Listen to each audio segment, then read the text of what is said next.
Bible says without faith it is impossible. The second one is holiness. So the world that we are living in now is getting messier and messier, and the devil came there, that place became holy, so Moses could not walk there anymore with his shoes. When God comes into you, that's what makes you holy. It's not proximity, it's association with the church or the bishop, the cardinal or the prophet. No. The presence of God connotes divine holiness. God lives in you. Then you have to ask yourself, what does that mean to you? Christianity is a grocery list of do's and don'ts. It's a life. You choose to live it the way it means something to you. So when God said, be holy as I am holy, it's not just a command for you to go and be flipping a coin and say, oh, today I'm going to be holy. Yeah, tomorrow I'm going to consecrate myself. Tomorrow I'm going to say, okay. No. It's not that. Every day you have to decide what it means to you for God to live in you. And I'm going to give a lot of examples from the Ark of the Covenant. That little box became the most significant thing in all the world. Why? Because God's presence was in the box. The tabernacle, the tent that they built, everybody can build a tent. But the tent that the Israelites built was different because God was in the tent.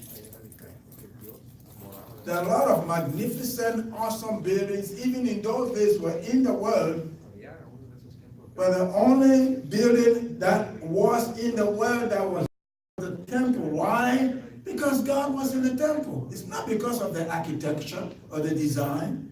No, because of the presence of God. That's one of the things that we don't teach. We are too much teaching about money, teaching about preaching, people looking cute, flying airplane, driving Lamborghini, and blah, blah, blah, building a 10 million, 20 million, 40 million sanctuary until we forget about what God's intention was. And God's intention was that he put himself in Adam. So Adam would be like him. Yeah, it's not this. And he messed up. And then he came back to Jesus by the Holy Ghost to put himself in us again. You'll be a fool to mess it up the second time. I'm not. I'm going to mess it up. So, Rabbi, come and tell us what you got to say. Okay. You have 30 minutes. Okay.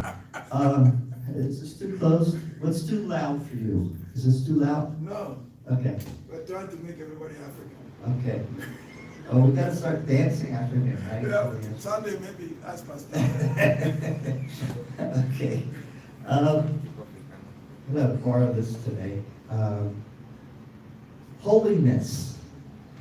I've been looking this up. I mean, I've known some things about it, but it's like today it has a whole new meaning to me. After studying, okay, he's right. It's a lifestyle. But I'm going to add another word to it, a heavenly lifestyle. Okay? And if you're having a heavenly lifestyle, you can't live earthly. That's a good way to basically sum up the whole thing. But let me break it down a little bit so you'll understand. The word holy in Hebrew is kadosh. I'm not going to go over the Greek. I'll leave it to the pastor with the Greek. Okay, so I'll just tell you the kadosh. Now this is some of the meanings of the word kadosh. It means to consecrate, to sanctify, to prepare, to dedicate, to be hallowed, to be holy, to be sanctified, to be separate, to be consecrated, to show oneself sacred, to show oneself sacred and majestic. Not to say, hey, I'm sacred and majestic. Okay, I'm royalty. So let me have some ham and let me have whatever I want. Now that's not what it means, okay? It means that you are living a kingly life, but not of this world. Yeshua, when he said to Pilate, when Pilate asked him, are you a king? I think it was Pilate, right? Asked him if you were a king. His answer was, yes, pretty much, yes, but my kingdom is not of this world. Okay? So holy, this is how it should be defined. Separate, sacred, dedicated to God. I would say it means bringing heavenly kingdom things to earth as shadows or copies. Now, what do I mean by that? That everything that God says is to be made holy, that God says in His Word to be made holy. It was a shadow. It was a copy so that it could be on earth as it is in heaven. Did not Yeshua say that? Your will be done on earth as it is in heaven. That's what it means to be holy.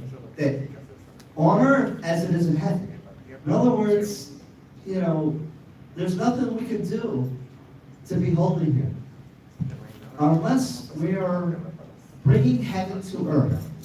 The question is, very few people know what heaven is like. So we have to go and study the Word. Okay, so I went and I studied one of the words. In Exodus 25, 8 and 9, it says, "Let them make me a sanctuary that I may dwell among them. According to all that I show you, that is the time." Okay, I want you to listen to that. "I can dwell among you."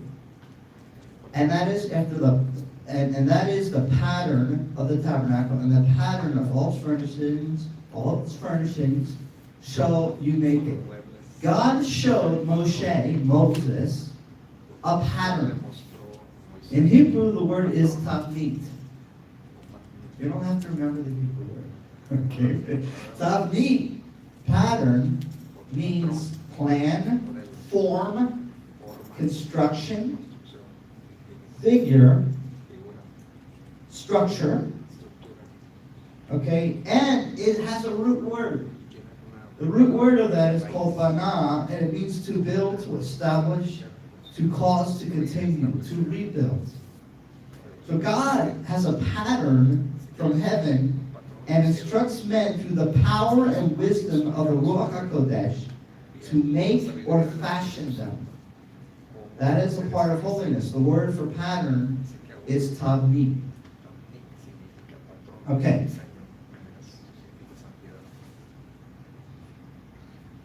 Each of the festivals had a special taste to them. Like the Feast of Unleavened Bread, who the Jews call the Feast of Matzah. Okay. The first day of that feast was called a holy convocation. Okay. Convocation means gathering. It means rehearsal. It means something is being gathered. A holy gathering is taking place. And they did no work on those days. It was like a Shabbat. It was like a Sabbath.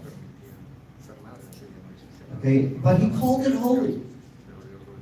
And on the seventh day, there was a seventh day of the same feast, the Feast of Matzah, or Matzah, or the Feast of Unleavened Bread, was also called a holy convocation, a holy gathering, the seventh day. Now, no manner of work was done on them. But what everybody should eat, they prepared ahead of time. Okay, everything, so they didn't have to do any work on that day. So, we prepare. Okay? I'm not talking about religious here. The Jews prepare religiously, but we, whom you have redeemed, you have guided them in your strength to your holy habitation. Okay, God took them out of Egypt. Okay, He brought them across the sea. Okay, and the whole purpose was to bring them to His holy habitation. Well, what's His holy habitation? We learn from Avi. It's not the earthly place of Israel, but it's the heavenly one. The goal was that they would enter the heavenly one. And when Israel crossed the Red Sea, something else was going on, because the word Hebrew It comes from the word ever, which means to cross over. They cross over from one life to another. Okay? Now, holiness is when we display that we are not living a life of the flesh, but we are living a life that is from above. So holiness is being built in us through understanding and study, through living the Word. Living it. Okay, so we are being brought to a holy habitation. Now, as Israel, when Yeshua came, his habitation became us. Okay? We are his habitation. We are the holy habitation he's built. For Israel, it was a place. But for us, we have become it. Now, originally, he wanted Israel to become it. Like the pastors always said, and we've read in the scriptures, that he's called us to be a holy nation, a nation of priests, a holy nation to God, a habitation. Habitation means a place where he can dwell. A people where he can dwell. Now, he said in Exodus 16:23, this is what the Lord has said. Tomorrow is a Sabbath rest, a holy Sabbath to the Lord. And he says in Exodus 20, verse 8, remember the Sabbath day to keep it holy. Now, I know the pastor's going to share all this on the weekend, but what does it mean? It just means you set a day aside. Now, on God's calendar, the day begins in the evening. Because he said there was evening and morning the first day in Genesis. Evening and morning the second day in Genesis. All the way through number 6. But here's what's interesting. On the seventh day, it says he set it apart. He sanctified it. And it doesn't say there was evening or morning. Why do you think that? Why do you think every single day there was an evening or morning, but on the seventh day, it says he rested and was refreshed, but it says that he sanctified it. In other words, he set it apart. It doesn't have an evening and morning. You know, I know we all are used to our 24-hour days.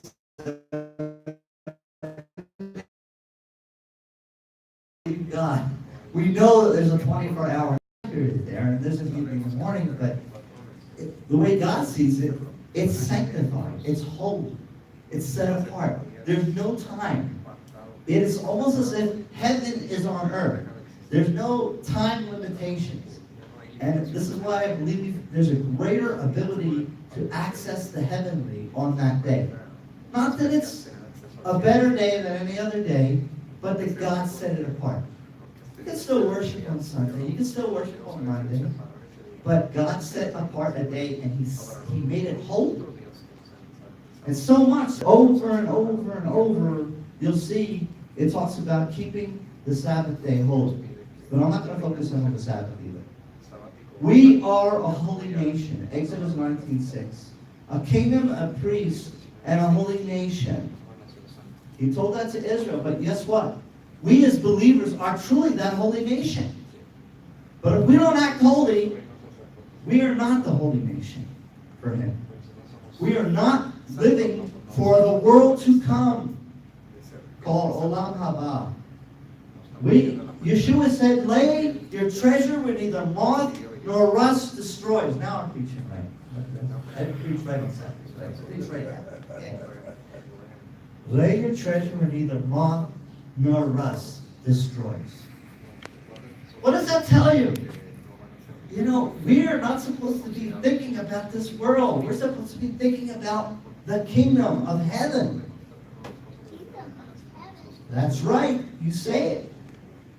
Next time I'll put the microphone up to you.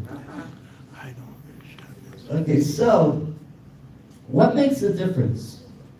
Okay, I'm sorry I'm getting a little ahead of myself here.